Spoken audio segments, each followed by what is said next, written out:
لیکن شاہد صاحب یہ بات ٹھیک ہے آپ کی کہ وہ جو مذاکرات ہیں اس میں کل تو جوڈیشل کمیشن کا معاملہ اور جو قیدی ہیں ان کی رہائی کا معاملہ، یہ دو ڈیمانڈز ہیں.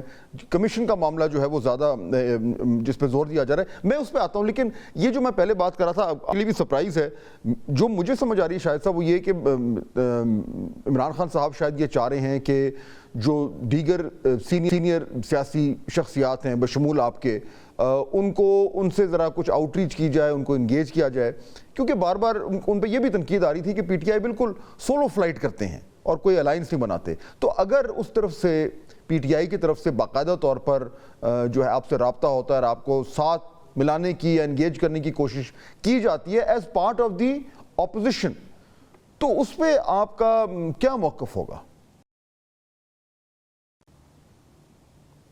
دیکھیں، جو مذاکرات ہوتے ہیں وہ دو فریقین کے درمیان ہوتے ہیں.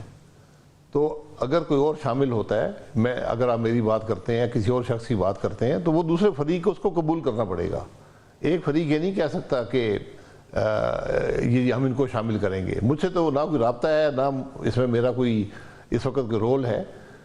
لیکن اگر میں کوئی رول پلے کر سکتا ہوں ملک کے معاملات کو حل کرنے میں، اپوزیشن کہ وہ لوگ جو کسی کے ساتھ الائن نہیں ہیں وہ پلے کر سکتے ہیں، تو ملک کی ضرورت ہے. ہم میرا سبھی تیار ہوں گے اس معاملے میں.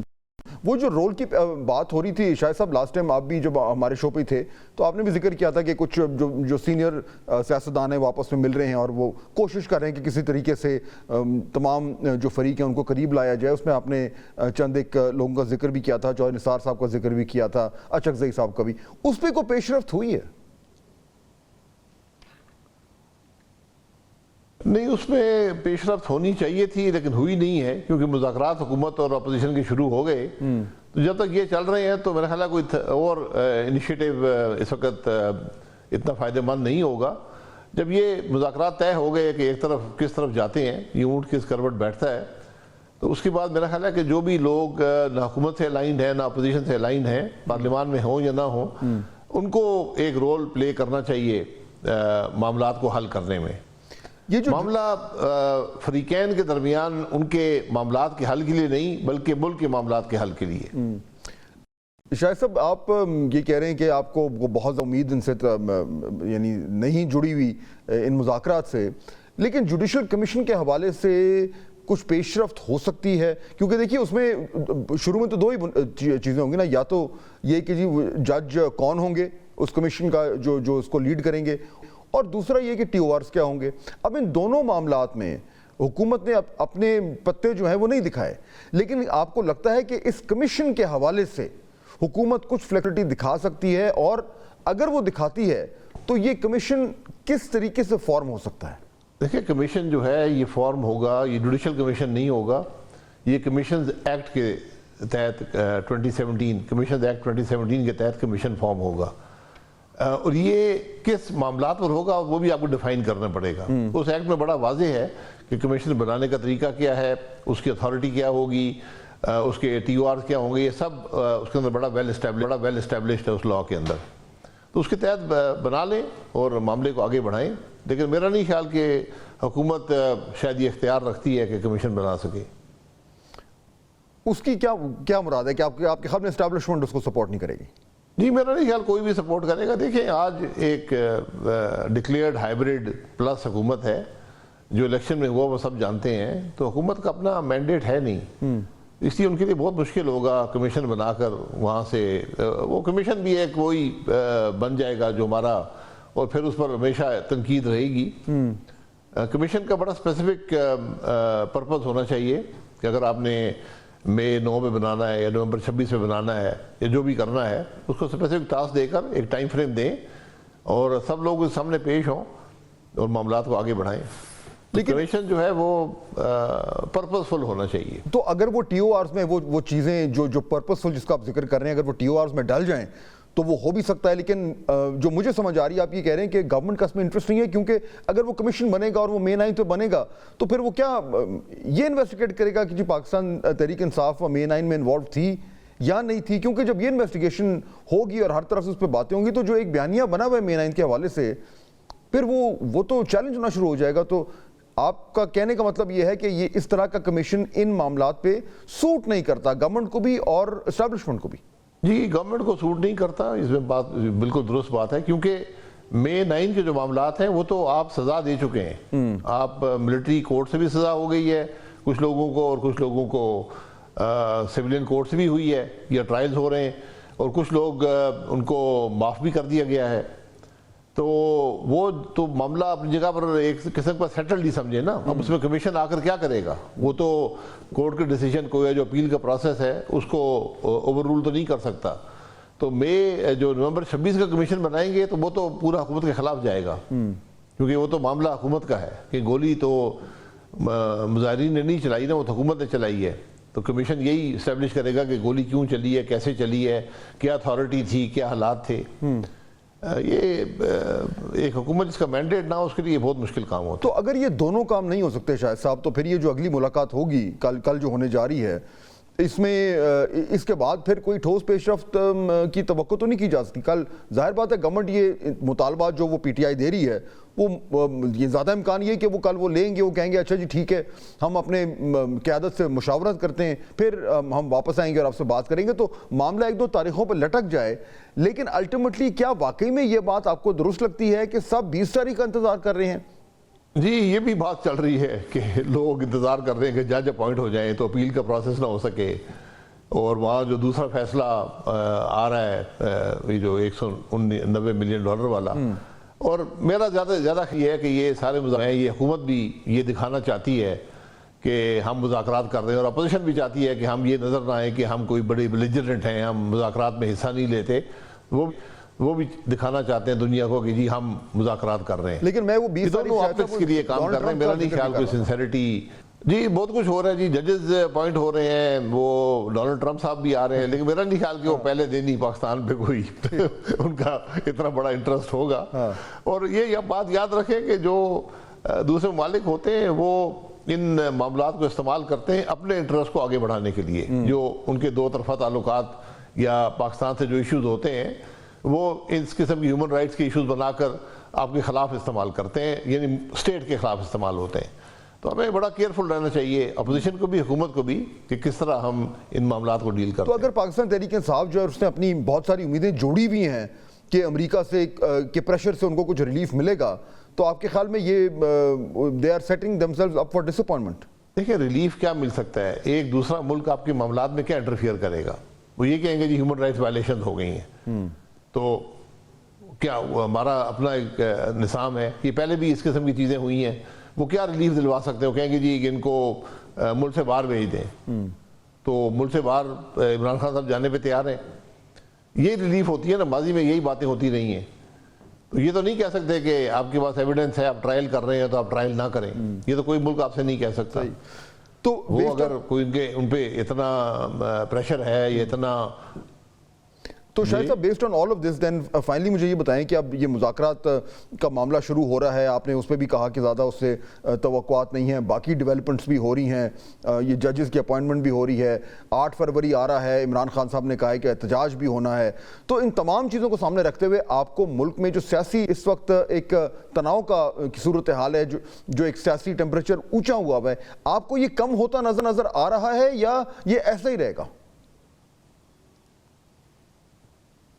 سر مجھے خرابی نظر آ رہی ہے۔ حکومت کا سب سے بڑا امتحان جو ہے یہ ججز کی اپوائنٹمنٹ ہے، کیونکہ اسی حکومت نے آئین میں ترمیم کی ہے اور ججز کی اپوائنٹمنٹ کا اختیار اب خود لے لیا ہے، تو جو جج بھی اپوائنٹ ہوگا اس کی اسکروٹنی، کیونکہ وہ اگلے 20-25 سال جج رہے گا، تو اس کی اسکروٹنی بڑی لازمی ہے، یہ شخص کی کیا قابلیت ہے، اس کا کیا بیک گراؤنڈ ہے، اس کے کیا تعلقات ہیں حکومت کے لوگوں سے یا سیاسی لوگوں سے، یہ بڑی امپورٹنٹ چیزیں ہیں۔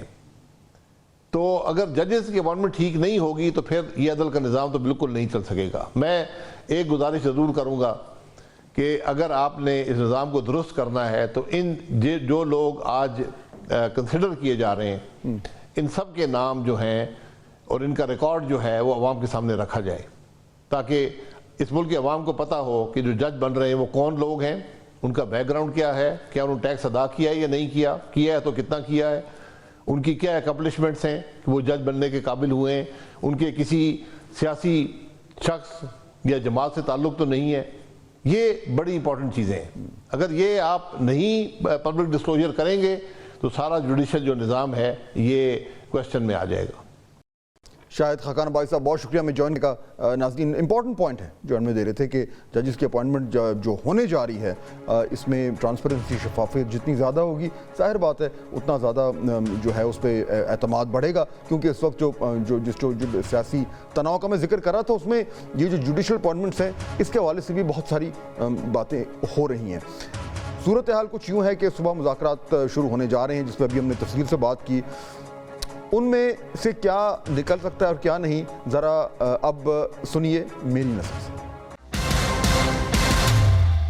ناظرین, مذاکرات کا معاملہ شاید ابھی لمبا چلے گا. یہ T20 میچ نہیں ہے, ٹیسٹ میچ لگتا ہے. احتجاج, دھرنے اور سول نافرمانی سے بات کمیشن اور TORs تک پہنچ تو گئی ہے, لیکن ابھی بہت کچھ ہے جو طے کرنا باقی ہے. جب طے ہو بھی جائے گا تو دیکھنا ہوگا کہ کس کو کیا ملا. مذاکرات کی ٹیبل پہ بیٹھنا ہی کچھ سیاسی گین کرنے کے لیے کیا جاتا ہے, اس لیے ان مذاکرات سے کس کو کیا ملے گا یہی بات فریقین کی جیت اور ہار یا کم از کم فیس سیونگ کا ضرور احوال بتا دیتی. PTI کمیشن چاہتی ہے تو کیا عمران خان کی رہائی, 2024 کے الیکشن کا مینڈیٹ, بلے کے نشان کی واپسی اور جائز پولیٹیکل سپیس مطالبات سے آؤٹ ہو چکے ہیں, یا اس کے لیے 20 جنوری کے بعد امریکہ میں ہونے والی تبدیلیوں پر نظر ہے. تحریک انصاف کے فی الحال صرف جوڈیشل کمیشن کے مطالبے نے کسی حد تک حکومت کی مشکل کو آسان تو نہیں کر دیا. پہلے مذاکرات میں وقت لگا, اب TORs میں وقت لگے گا, پھر کمیشن بنے گا اور شاید کئی ماہ کی انکوائری کے بعد کوئی نتیجہ سامنے آئے, وہ بھی شاید. لیکن کیا 9 مئی سے تحریک انصاف کی جان خلاصی ہو جائے گی؟ CCTV فوٹیجز سامنے بھی آ بھی گئیں تو کیا 9 مئی کے توڑ پھوڑ سے PTI پیچھا چھڑوا سکتی ہے؟ ناظرین, یہ ذرا مشکل لگتا ہے. مذاکرات کے میچ کو لمبا چلا کر اور مطالبات میں سے عمران خان کی رہائی کو نکال کر PTI نے سسٹم کے لیے خود ہی آسانی پیدا کر دی ہے. ایک طرف حکومت بھی چلتی رہے, دوسری طرف تحقیقات بھی ہوتی رہے, جبکہ تیسری طرف حکومت اور اسٹیبلشمنٹ کے لیے اصل سیاسی خطرہ عمران خان اڈیالہ جیل میں ہی رہیں گے. بس صورت دیگر امریکہ سے کوئی بڑی پیش رفت نہ ہو جائے تب تک سب اچھے بنتے دکھائی دیں گے. سسٹم میں رہ کر احتجاج ہوگا, تحقیقات ہوں گی, حکومت سے ہی بات ہوگی اور کیس عدالتوں میں چلیں گے. یعنی ٹیسٹ میچ کے بھی پہلے دن کا کھیل جاری ہے. ابھی طویل 4 روز باقی ہیں. دیکھتے ہیں کل مذاکرات میں سیاسی میدان میں کون کس کو گوگلی کراتا ہے اور کریز سے نکل کر کون کھیلتا ہے. ادھر 8 فروری کو تحریک انصاف نے یوم سیاہ منانے کا اعلان کر دیا ہے اور 2024 کے الیکشن میں جیتنے والوں سے مذاکرات بھی جاری رہیں گے. وقت ہے بریک کا. بریک سے واپس آئیں گے تو بتائیں گے کہ بھارتی آرمی چیف پر ISPR نے کیا رد عمل دیا, اور ایک ایسے مہمان ساتھ ہوں گے جن سے پوچھیں گے کہ ملک کی سیاست کہاں جا رہی ہے, اور پروگرام کے آخر میں ملوائیں گے آپ کو ڈونلڈ ٹرمپ سے جو پاکستان آن پہنچے.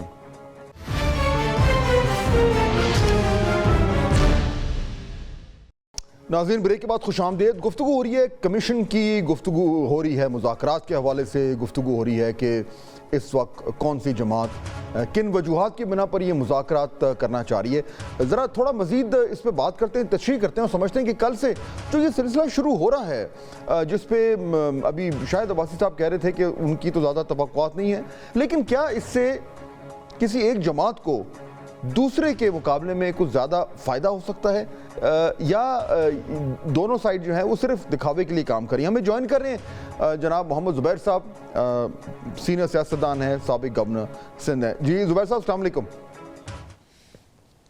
السلام علیکم.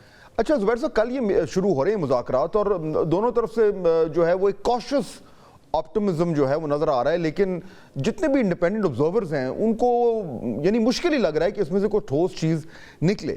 مجھے یہ بتائیں کہ آپ کو پاکستان تحریک انصاف ان مذاکرات میں کیوں جا رہی ہے؟ کیا ان کو کیا لگ رہا ہے کہ ان مذاکرات میں بیٹھ کر ان کو فائدہ ہوگا؟ وہ کیا فائدہ ہو سکتا ہے, آپ کو کیا سمجھ آ رہی ہے؟ دیکھیں, میں اور آپ تو بیٹھ کے باہر سے اسسمنٹ کر سکتے ہیں, ایٹ لیسٹ مجھے اندر کی کہانی PTI کی نہیں پتا, بٹ آئی تھنک مائی آن ٹیک از کہ وہ کیوں بیٹھے ہیں. ایک تو یہ ہے کہ PTI not just now but ہمیشہ سے ان کے اوپر ایک پریشر رہا ہے, اور جو انڈیپینڈنٹ لوگ ہمیشہ بات کرتے ہیں کہ یار آپ تو بیٹھنے کے لیے تیار نہیں ہیں, آپ ہاتھ ملانے کے لیے تیار نہیں ہیں. اس وقت بھی جب خان صاحب پرائم منسٹر تھے تو آپ کو پتہ ہے کہ وہ ہاتھ نہیں ملاتے تھے لیڈر آف دی اپوزیشن سے, یا وہ کوئی بھی ایسا اوکیزن ہوتا تھا جہاں ان کو بیٹھنا پڑتا تھا تو وہ نہیں ہوتے تھے. باقی جماعت ہوتی تھی, باقی گورنمنٹ منسٹرز ان کے ہوتے تھے. تو ایک تو یہ تھا, اور دوسرا اس میں پریشر بھی آنا شروع ہو گیا تھا. ابھی ریسنٹلی جو تھوڑا سا میں نے لوگوں سے بات بھی کی, باہر کے لوگوں سے, گوروں سے آپ کہہ سکتے ہیں, کہ جی یہ ٹرمپ ایڈمنسٹریشن آ رہی ہے اور وہ بڑا پریشر ڈالیں گی حکومت پر کہ جی یہ.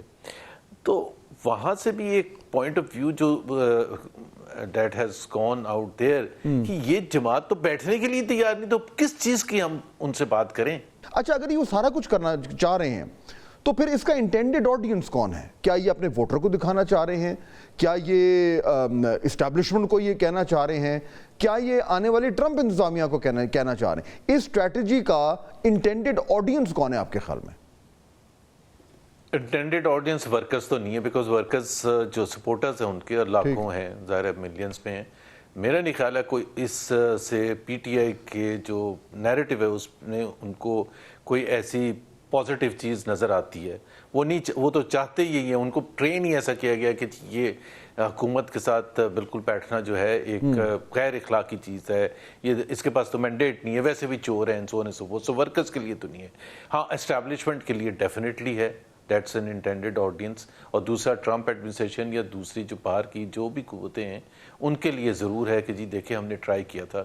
دا other thing is P T I also post November 26 ان کے آپشنز بھی کافی کم ہو گئے.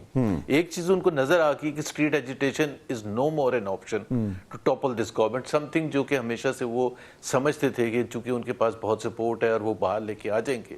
لیکن 26 نومبر کے بعد اس کا جو بھی مراکات ہوں, جو بھی کون قصوروار تھا, بٹ ایک چیز کلیئر ہے کہ پی ٹی آئی کے لیے at least in the near future, ابھی فورسیبل فیوچر, کوئی ایسی چیز نظر نہیں آ رہی کہ وہ باہر. سو جب وہ آپشن ختم ہو گیا, اور پی ٹی آئی کے مطابق, اور میں اس کو شیئر کرتا ہوں ڈیفینیٹلی, کہ کورٹ کچہری سے انصاف ان کو آفٹر دی 26th امینڈمنٹ وہ بھی پاسبل نہیں ہے.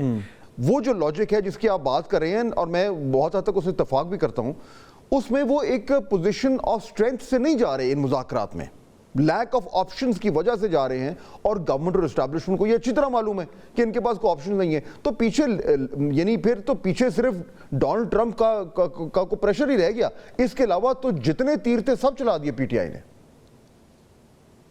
سب چلا دیے. پوائنٹ آف ویکنس اس کو کہتے ہیں. ظاہر ہے نیگوشیٹنگ ٹیبل پر ان کی کوئی اسٹرینتھ نہیں ہے, کوئی ڈکٹیٹ نہیں کر سکتے, کوئی ایسی چیز نہیں کر سکتے کہ حکومت کے ہاتھ پاؤں کانپ رہے ہوں. حکومت has come a long way. جب سے الیکشن ہوئے اس کے بعد سے ظاہر سی بات ہے حکومت کی پوزیشن ویک تھی, مینڈیٹ ہے نہیں ہے, کوسچنس ہو رہے تھے, ان کے پاس اسٹرینتھ تھی, سپورٹ تھی, پاپولیرٹی ابھی تک ہے ایٹ لیسٹ جو نظر آتی ہے, بٹ اس پاپولیرٹی کو لے کے وہ جائیں کہاں؟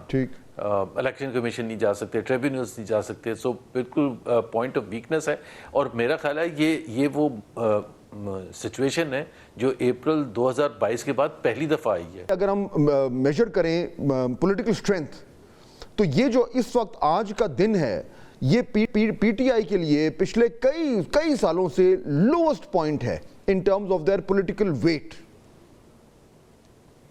جب سے ووٹ آف نو کانفیڈنس کا سچویشن شروع ہوئی تھی مارچ 2022 میں, تو اس وقت سے ہم نے دیکھا تھا, اس سے 11 مہینے 12 مہینے پہلے پیچھے چلے جائیں تو پی T I was losing almost all by elections جو بھی ہو رہے تھے پاکستان بھر میں, کراچی میں, نوشہرہ میں, پنجاب میں. اور اس کے بعد سے ان کی پاپولیرٹی میں اضافہ ہونا شروع ہوا, اور ایک انپریسیڈنٹڈ پاپولیرٹی انہوں نے حاصل کی. جولائی 2022 میں 20 میں سے 16 سیٹیں جیت کے پنجاب کے بائی الیکشنز میں. اس کے بعد تمام جو بائی الیکشنز ہو رہے تھے, اور فیبری 2022 میں 24 میں باوجود تمام فیکٹرز کے جو ان کے حق میں نہیں تھے, they won the elections. میں تو اس میں کوئی تو اگر بالکل ٹھیک ہے, لیکن ابھی ظاہر بات ہے زبیر صاحب جو صورتحال اس وقت جو آپ بیان کر رہے ہیں وہ لوگوں کو بھی نظر آ رہا ہے, اور آئی ایم شیور کہ پاکستان تحریک انصاف کے اندر بھی لوگوں کو نظر آ رہا ہے. پبلکلی تو کبھی اس چیز کی بات نہیں کریں گے, لیکن نظر تو آ رہا ہے. اچھا, اب اگر نظر بھی آ رہا ہے اور ان کو یہ بھی دکھ رہا ہے کہ ان کے پاس آپشن جو ہیں وہ بڑے کم ہیں, تو پھر لے دے کر ان کو اپنی جو اسٹریٹجی ہے اس کو اب ان مذاکرات کے بعد چینج کرنا پڑے گا. لیٹس ازیوم کہ مذاکرات فیل ہوتے ہیں, ان میں سے کچھ نہیں نکلتا, پھر اسٹریٹجی تو یہی ہے کہ اب اپنے پوزیشن میں لچک پیدا کریں, نرمی پیدا کریں, عمران خان صاحب کا جو ریٹرک ہے اس کو ٹھنڈا کریں, ان کا جو سوشل میڈیا پہ جو جس طریقے سے چلتے ہیں اس کو تھوڑا جو ہے اس پہ ڈھکن رکھیں اور اسٹیبلشمنٹ سے انگیج کریں تاکہ الٹیمیٹلی اس سسٹم کا حصہ بنے. پھر یہی چوائس رہ گئی نا پھر تو. That I don't agree. نہیں, that I don't agree. یہ تمام چیزیں جو آپ کہہ رہے ہیں یہ تو ان کو پاپولیرٹی کے بالکل لوسٹ لیول پر لے جائے گی. دیکھیں نا, انہوں نے ایک طرف جو سب سے زیادہ امپورٹنٹ فیکٹر ہے کہ ان آل آف دس تھنگ ان کو یہ دیکھنا ہے کہ کیا عوام ہمارے ساتھ ساتھ ہیں بھرپور انداز پہ.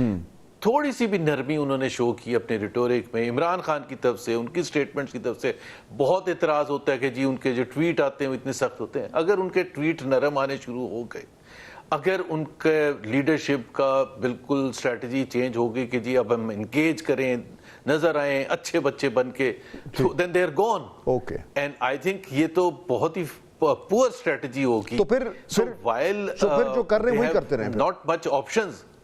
بیسٹ پھر آپشن یہ ہے کہ جو کر رہے ہیں وہ کرتے رہیں. دیکھیں نا, کر رہے ہیں. ایک تو چیز یہ ہے کہ سب سے زیادہ امپورٹنٹ میں نے کہا کہ وہ ہے جو چیز انہوں نے ریئلائز نہیں کی تھی. دیکھیں, اسٹیبلشمنٹ ان کے نرم رویے کی وجہ سے ٹھیک نہیں ہو جائے گی. اسٹیبلشمنٹ کیوں ٹھیک ہو جائے گی؟ اسٹیبلشمنٹ کے لیے پریزنٹ حکومت جو ہے اس کو وہ سپورٹ کر رہے ہیں, بھرپور انداز میں سپورٹ کر رہے ہیں. کوئی ایسا بیان ایسا نہیں ہے اسٹیبلشمنٹ کی طرف سے جس میں یہ لگے کہ وہ نرم ہو جائیں گے پی ٹی آئی کی طرف. نہیں, ایسا نہیں ہوگا. سو جب تک اسٹیبلشمنٹ اس حکومت کے ساتھ ہے, جو کہ رہے گی میرا خیال ہے at least next few years, تو پھر اس حکومت کو بھی ڈر خوف نہیں ہے کہ جی ہم جانے والے ہیں. دیکھیں نا, اگر آپ عمران خان کے وقت میں چلے جائیں, جب تک اسٹیبلشمنٹ عمران خان کے ساتھ تھی بڑے آرام سے کمفرٹیبل تھے. 20 نومبر کو فیض حمید کی ٹرانسفر ہوتی ہے اور اگلے 2-3 مہینے میں تختہ ہو جاتا ہے. ٹھیک, تو یہ وہ لیسنز ہیں جو تمام سیاسی جماعتوں کو پاکستان میں لرن کرنے پڑتے ہیں. کوئی بہتر لرن کرتا ہے, کوئی جو ہے وہ بہت زیادہ مشکلیں اٹھانے کے بعد جو ہے وہ لرن کرتا ہے. زبیر صاحب بہت شکریہ ہمیں جوائن کرنے کا. اگر ایک حقیقت پسندانہ تجزیہ کیا جائے تو لگتا یہ ہے کہ کل سے جو ملاقاتیں شروع ہونے جا رہی ہیں ان کا جو آؤٹ کم ہے وہ بہت زیادہ ہوپ فل نظر نہیں آ رہا. لیکن جہاں پہ بات ہو رہی ہے ڈومیسٹک پالیٹکس کی, تو ذرا آج ایک اور امپورٹنٹ ڈیولپمنٹ ہوئی, اور وہ ہے پاکستان کا ایک بڑا ہی یعنی نپا تلا لیکن امپورٹنٹ بیان انڈین آرمی چیف کے حوالے سے. پاک فوج نے بھارتی آرمی چیف کے من گھڑت بیان پر سخت رد عمل دیا ہے.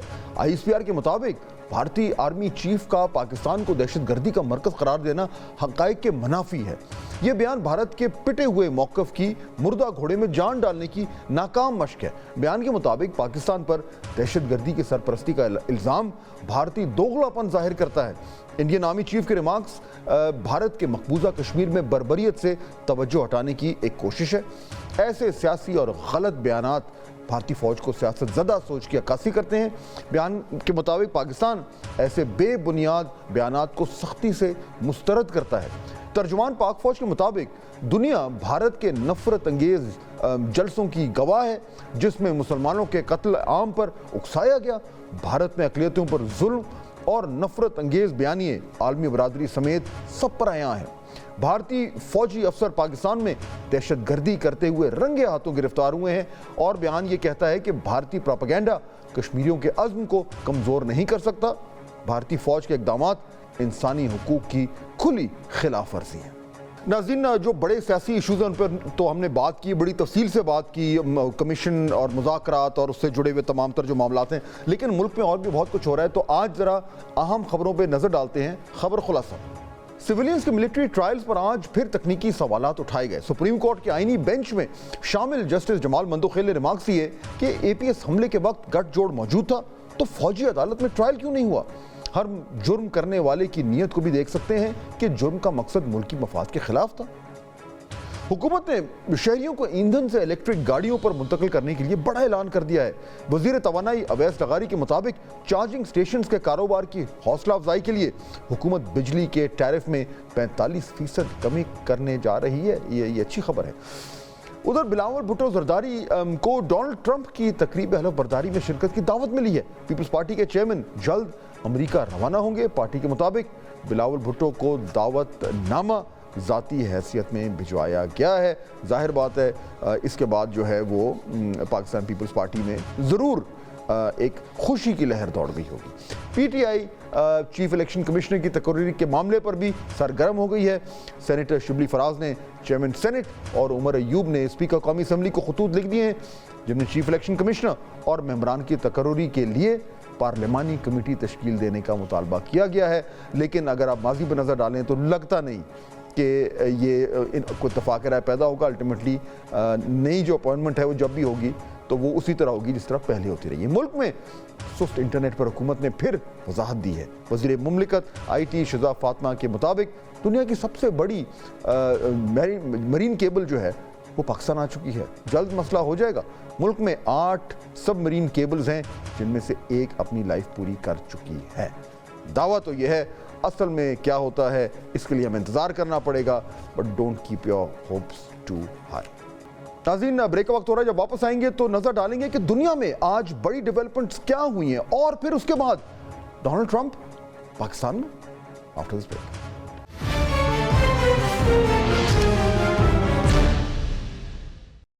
ناظرین بریک کے بعد خوش آمدید۔ ڈومیسٹک پالیٹکس پہ بڑی تفصیل سے ہم نے بات کی، لیکن تھوڑا سا اپنے پرسپیکٹیو کو انلارج کرنے کے لیے انٹرنیشنل نیوز پہ بھی نظر رکھنی چاہیے۔ چنانچہ اس وقت آج کے پروگرام میں اب ہم بات کرتے ہیں اپنے سیگمنٹ ورلڈ زون۔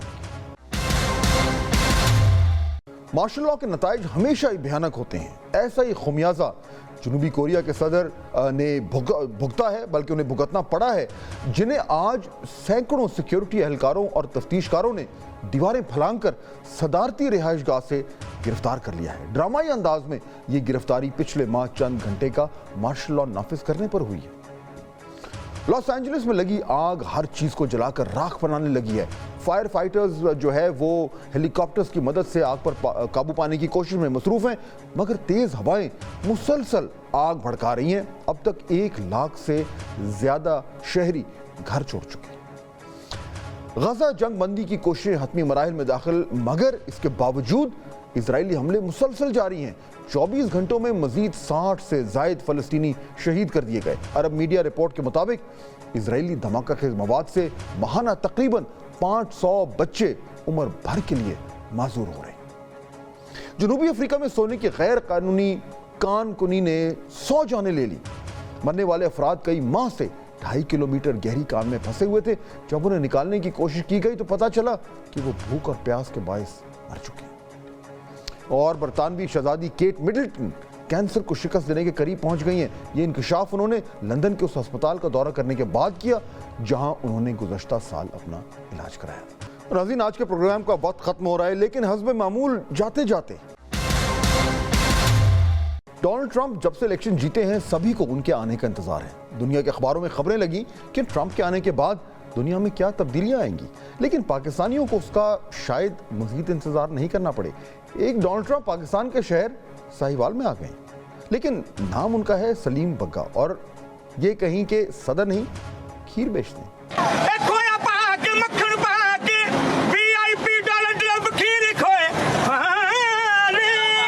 ٹرمپ جیسے دکھنے والے سلیم بگا کو بھی اصلی ٹرمپ کے آنے کا بہت انتظار ہے۔ میں ڈونلڈ ٹرمپ واسطے گانا گا رہا ہوں، صاحب ڈونلڈ ٹرمپ واسطے۔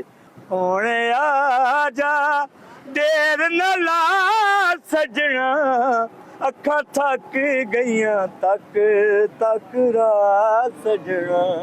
ٹرمپ ویسے بھی 20 جنوری کے بعد خاصے خبروں میں ہوں گے، اس لیے جاتے جاتے ہم نے سوچا کہ آپ کو لوکل ٹرمپ سے ملوا دیں۔ آپ سے ملاقات ہوگی کل۔ اللہ حافظ۔